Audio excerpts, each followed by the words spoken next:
अस्सलाम वालेकुम वरहमतुल्लाहि वबरकातुहू। दोस्तों मेरे चैनल में खुश आमदीद। ये मेरे पास Xbox 360 की पावर सप्लाई है। इसको पावर ब्रिक कहा जाता है, जो कि मॉडल नंबर है इसका CPA09-010A और 100 से लेके 127 वोल्ट तक इसकी इनपुट है। इसको हम कैसे मॉडिफाई करें कि इसको हम 220 वोल्ट पे चलाएं, 220 वोल्ट पे चलाने के लिए। तो चलिए इसको स्टार्ट करते हैं। इसको पहले हम एनालाइज करेंगे कि सर्किट की कॉन्फ़िगरेशन क्या है, किस तरीके से हम इसको कन्वर्ट कर सकते हैं। अगर आपके पास कोई इस तरह की पावर सप्लाई हो या इससे मिलती जुलती पावर सप्लाई हो तो आप कैसे उसको मॉडिफाई कर सकेंगे। यहाँ पर देखेंगे तो इसकी लाइन और न्यूट्रल है, इन दोनों लाइंस को हम यहाँ पर ले आते हैं, लाइन और न्यूट्रल। यहाँ पर देखेंगे तो ये वाली लाइन यहाँ से उठ के इस जगह पे आ रही है, इस जगह पे हमारा फ्यूज लगा हुआ है। ये वाली लाइन यहाँ से यहाँ तक।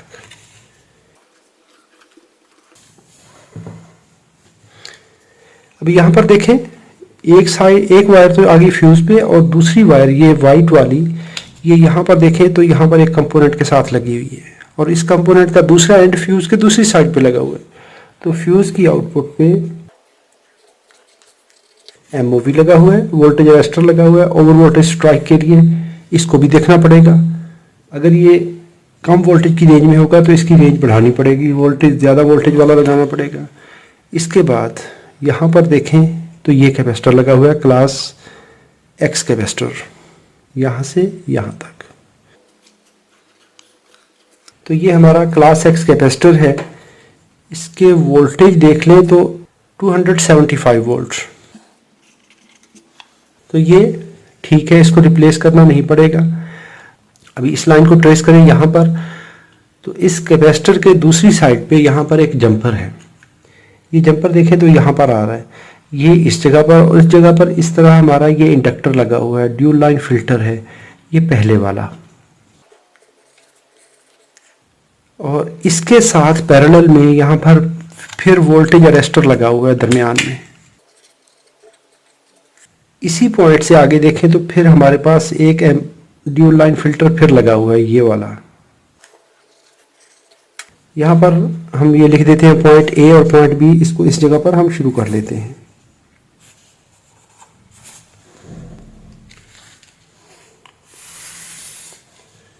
यहाँ पर देखें तो इंडक्टर की ये साइड बनती है, ये यहाँ से जंपर होके आ रही है इस जगह पर।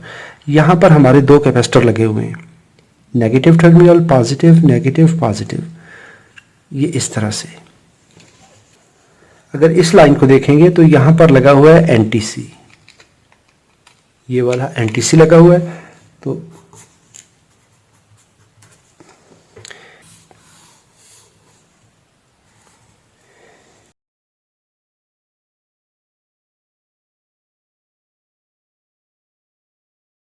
अब यहाँ पर देखें तो ये वाला जो Z6 लगा हुआ है हमारा NTC, ये यहाँ पर आ रहा है और इस जगह पर एक जंपर है छोटा सा, जो जंपर ये वाला है। तो इसकी वजह से दोनों AC लाइंस जो हैं वो आपस में जंपर की हुई इस तरह से।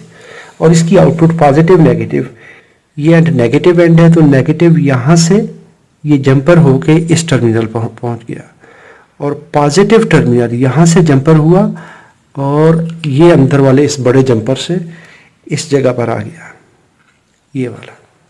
तो ये एक फुल वेव रेक्टिफायर के तौर पे काम कर रहा है।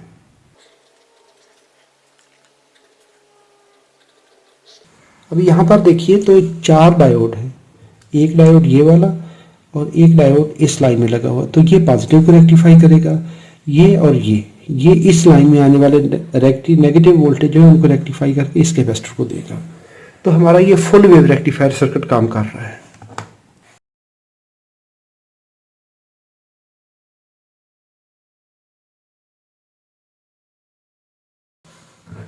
यहाँ पर ये दोनों कैपेसिटर 200 वोल्ट की रेंज पे लगे हुए हैं। सबसे पहले तो हमें ये वोल्टेज रेंज चेंज करना पड़ेगी। ये दोनों कैपेसिटर हमने रिमूव करने हैं। तो इसको 400 वोल्ट या 450 वोल्ट, पहले ये एज अ सीरीज काम कर रहे थे, तो अभी इसकी जगह पे हम एक ही कैपेसिटर लगा देंगे। वो 330 माइक्रो का हम कैपेसिटर लगा देंगे। अभी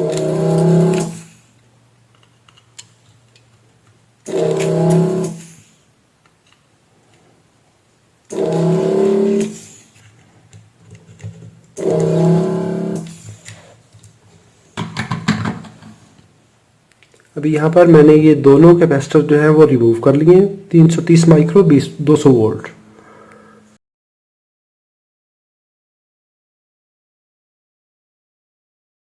ये दोनों कैपेसिटर रिमूव कर दिए।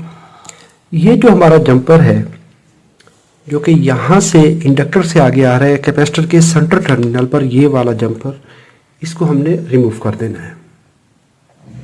ये फर्स्ट जंपर, इसको रिमूव करेंगे इस पॉइंट से और इस पॉइंट से।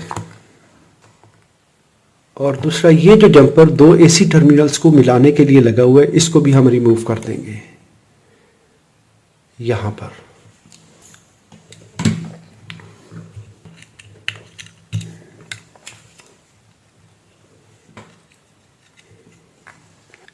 अभी मैं यहां पर ये छोटा जंपर भी रिमूव कर देता हूं।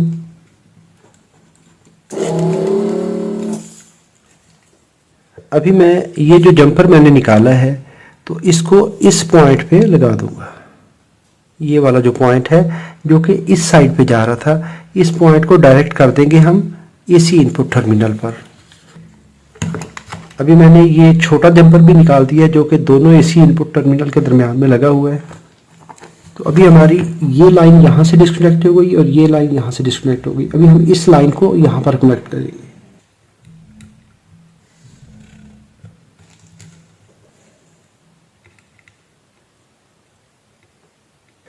अभी इससे पहले हमारा ये वाला एसी इनपुट टर्मिनल यहाँ पर जंपर था, लेकिन अभी हमने इसको यहाँ से रिमूव करके इस हमारी एसी लाइन के साथ, ये जो इंडक्टर वाली साइड है ये वाली, इसके साथ कनेक्ट कर दिया है।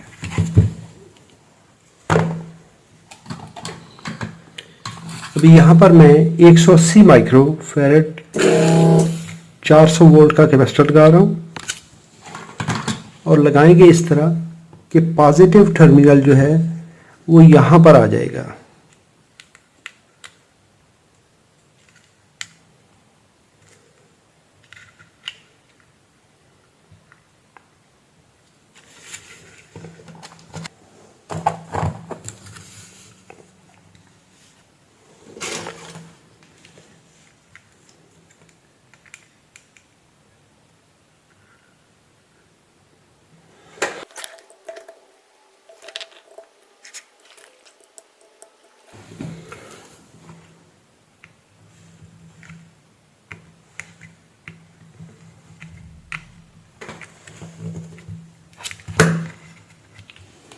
अभी यहाँ पर मुझे ब्रिज रेक्टिफायर को निकालना है और इसको निकाल के इसके ब्लॉकिंग वोल्टेज चेक करने हैं कि इसमें कितने वोल्ट का ब्रिज रेक्टिफायर लगा हुआ है।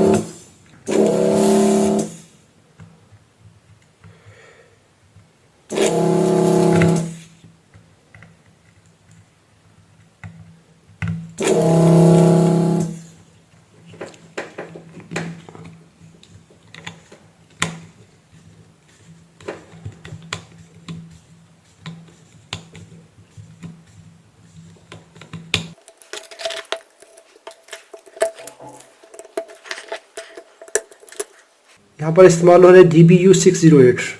गूगल खोल लें, GBU608, इसकी डाटा शीट देख लें।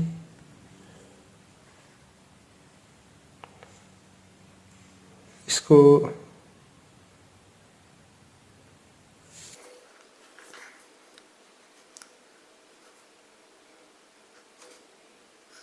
GBU608 800 वोल्ट का है और 6 एम्पियर करंट है, तो इसको हम इसी को इस्तेमाल करेंगे। ये वेरीफाई हो गया कि ये सेफ लिमिट में है। अभी इसको मैं वापसी इंस्टॉल कर रहा हूँ क्योंकि ये सेफ लिमिट में है, तो इसको हमें छेड़ने की ज़रूरत नहीं है। 6 एम्पियर 800 वोल्ट ब्लॉकिंग वोल्टेज है, तो एक्सीलेंट है।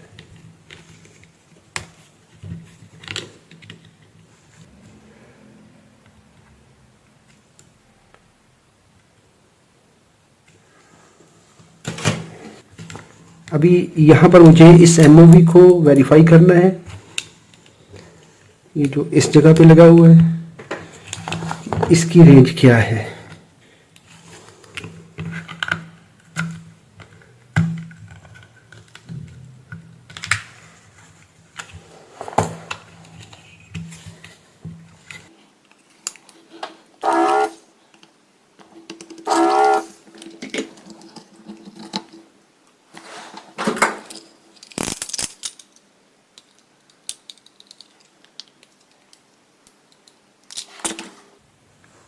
अभी यहाँ पर ये जो MOV इस्तेमाल हो रहा है तो ये 14N241K,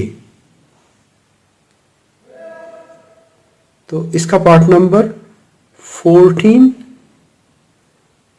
mm का डाया है इसका। यहाँ पर 471 इसकी वोल्टेज रेटिंग है, मेरे पास 241 है तो 2424 लिखेंगे और आखिर पे 1 जो है वो 0 बन जाएगा तो 240 वोल्ट बन जाएगा। K 10%, 240 plus minus 10%।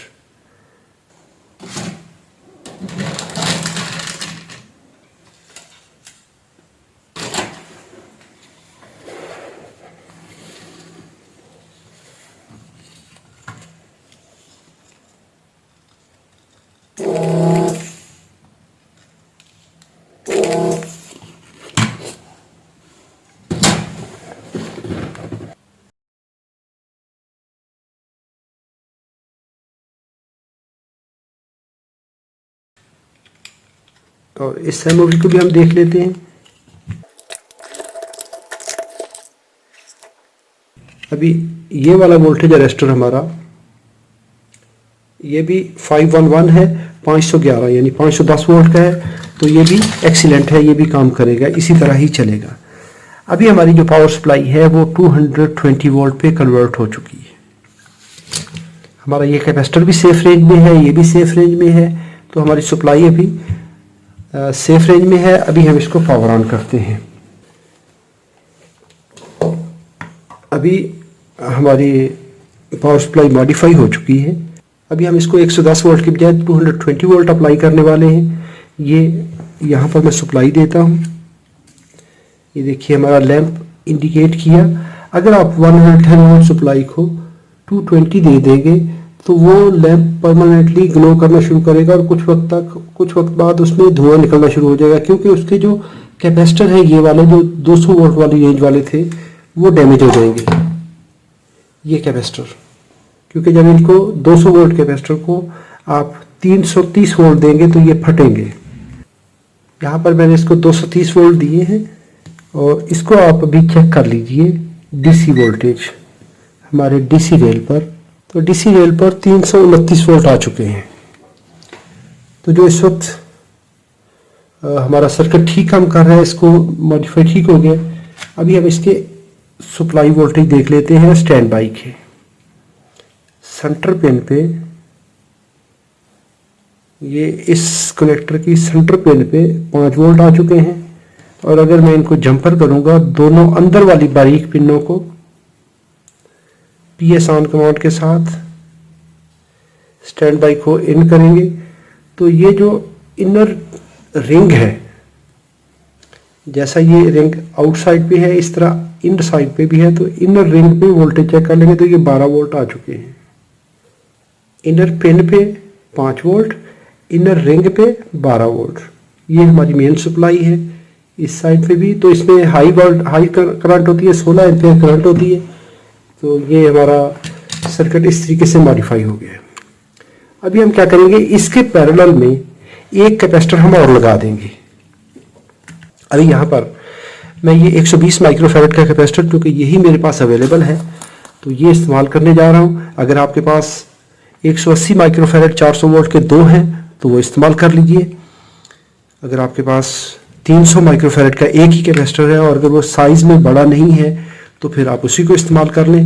अभी 2 कैपेसिटर लगाने के लिए ये नेगेटिव साइड और ये नेगेटिव साइड मैं दोनों को इकट्ठा कर रहा हूँ। ऐसे इसको ऐसे बेंड करूँगा और इस नेगेटिव टर्मिनल के साथ अगर ये लगता है तो इसको अटैच कर देंगे। और जो पॉजिटिव टर्मिनल है इस कैपेसिटर का पॉजिटिव टर्मिनल बचेगा, इसको हम इस लाइन पे, ये जो पॉजिटिव टर्मिनल पे जा रही है इस ब्रिज की कट वाली साइड से, यहाँ से इसके साथ हम सोल्डर कर देंगे यहाँ पर ऐसे। इस वायर को इस टर्मिनल के साथ और इसको इसके साथ। अभी दोनों कैपेसिटर्स का नेगेटिव टर्मिनल हम सोल्डर कर देंगे। दोनों कैपेसिटरों के नेगेटिव टर्मिनल यहाँ पे जोड़ दिए और पॉजिटिव रेल पे एक कैपेसिटर यहाँ पे जुड़ गया और दूसरा इस एंड पे पीसीबी के इस साइड पे ये जुड़ गया, और नेगेटिव जंपर हमने करके यहाँ पे दे दिया। तो हमारे कैपेसिटर अभी दोनों जुड़ चुके हैं। ये दोनों कैपेसिटर रिप्लेस हो गए और एमओवी रिप्लेस हो गया।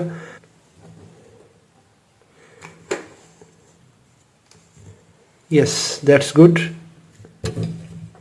अभी हमारी सप्लाई जो है वो पावर ऑन हो चुकी है, सर्किट हमारा प्रॉपरली वर्क कर रहा है। वीडियो अच्छी लगी है तो लाइक कीजिए, कोई सवाल हो तो कमेंट में लिखिए। अपना और अपने प्यारों का बहुत सारा ख्याल रखिए। अस्सलामु अलैकुम वरहमतुल्लाहि वबरकातुहू।